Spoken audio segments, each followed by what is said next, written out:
Hello guys, hello mga ka-farmer. So update ko po kayo ulit sa aming ampalayahan. So ngayon lang ulit tayo nakapunta ulit dito sa bukid. So ayan po. Yung bawat poste natin ng ating ampalaya ay nilagyan ulit ng mga maliliit na kawayan. Ayan, para paggapangan ng ating mga ampalaya. And then ito po, ayan, nilagyan siya ng kawad palibot. Ayan. Siyempre po nilagyan siya ng poste para pagkapitan ng ating kawad. Ayan. Hanggang dun po yan sa kabuuhan ng ating ampalayahan. Yan, palibot guys yan yung ating kawad. Yan. Yan. So, ito yung ating mga ampalaya. Yan. Gumagapang na po ang iba. So, halos lahat po gumagapang na. Ayan. And then, sa pagitan po ng ating ampalayahan ay yan, nagtanim tayo ng mga kamatis. Ayan.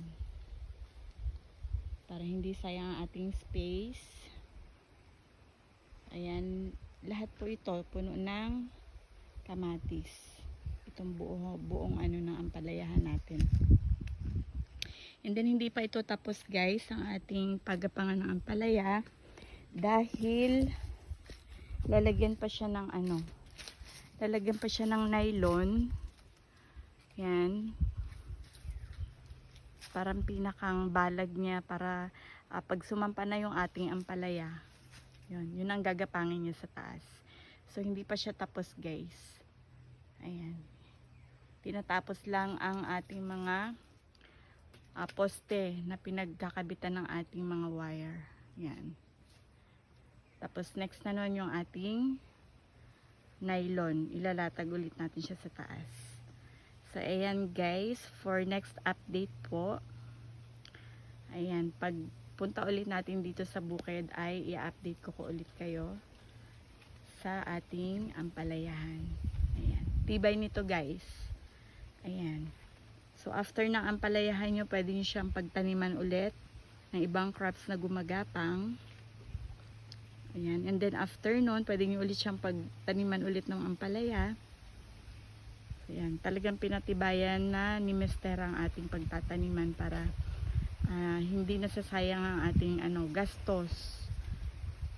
Ayan. Kumbaga malaki na yung pakinabang natin bago pa siya masira. So ayan guys, thank you for watching. Update ko ulit kayo for next video. And huwag nyo po syempre kalimutan na i-follow ang ating account. Ayan, and share naman po ng ating video at para makatulong po sa ating ibang mga ka-farmers. Thank you po.